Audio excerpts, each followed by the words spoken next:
Hi, welcome. Audrey Jolly here. I'd like to talk to you today a little bit about grounding and resourcing. So if you were to take a hike out into the woods, you'd want to do a little preparation before heading out.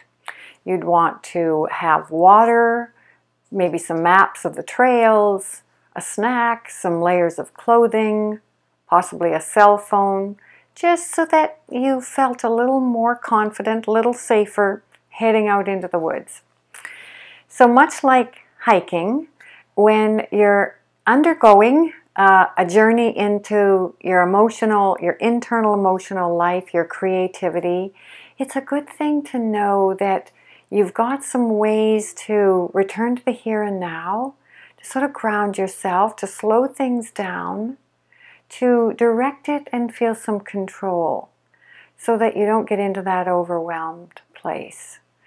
So I'd like to share with you some of the techniques, and again, it's important also for you to know that what works for one person might not work for another. So ideally, you want to customize those techniques for grounding and resourcing that work best for you, because one thing that might work really well for you could be very triggering or activating for somebody else. So we discover that together. I have a lot of variety of ways of approaching that. Some will work better for you than others. So, for example, grounding and resourcing through the senses.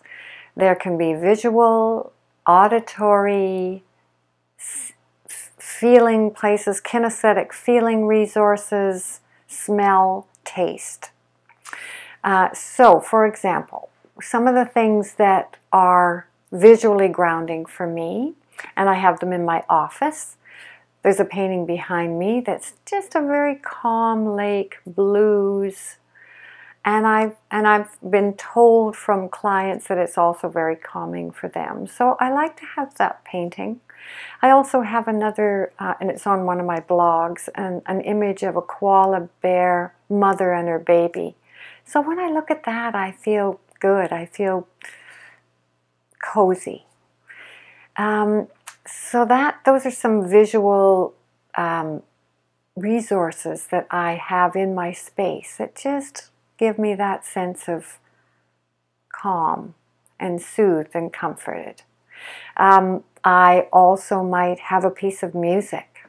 I love nature. Nature is very grounding for me. So when I'm inside and I'm not out in nature, I can have a soundtrack of nature that I can bring into my space, that even listening to it, it elicits the feelings that I have when I'm out in nature, which is one of energy and ground and beauty. So just listening to that piece of music can be very grounding for me. Or I might have lavender oil that when I put a drop or two on my hands and I put it up to my face and smell it, or rose oil, I can find a grounding through that. I'd also like to finish today with some internal body grounding. So I just want to take you through a little exercise that you can try on with me and just see how it feels for you in the body. But again, sometimes going inside the body is very activating for people. So sometimes grounding is best to find outside of the body. But at a later stage, maybe, where you've got some other things in place, this internal grounding technique works for people as well.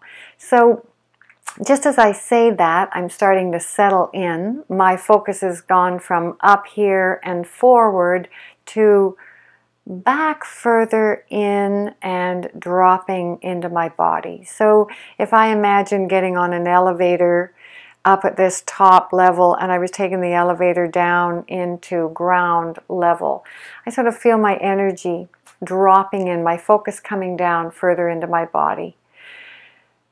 So, and there's a nice breath that just opens up as I do that, a deeper breath dropping into my pelvis with my breath. And I also feel ground under my feet. So just take a moment to have both your feet placed on the floor and bring your focus down to the bottoms of your feet. Maybe you're in socks, maybe you're in shoes. Just feel the texture of the socks on your toes. You can wiggle them around a little. And feel ground underneath your feet. So I'm feeling a sort of cushy carpet under my feet. So I'm dropping into the weight of my body, and I'm feeling ground come up and support the weight of my feet on ground. So there's a meeting point there where I really feel ground coming up and supporting and holding the weight of my feet. That's a comforting feeling, and that's very grounding. I'm also feeling the chair under my hips. So I'm feeling the weight of my pelvis dropping again into the support of the chair, which comes up to meet my body, and also on my back. So I'm feeling the back of the chair and the seat of the chair supporting the weight of my body. I'm visualizing now an hourglass, you know, a little egg timer that you flip over and the sand starts to trickle through to the lower half. So I'm visualizing a timer with the sand trickling down from upper to lower.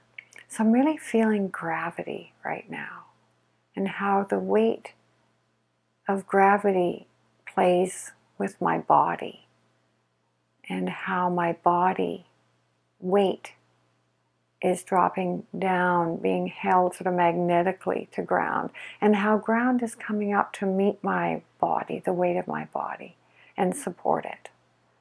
So I'm feeling very supported, quite calm,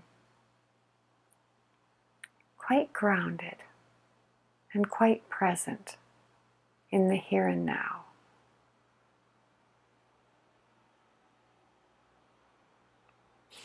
So check in if you've been following along with me in this, and see what you're feeling in your body now compared to what you might have been feeling when you first started watching this video.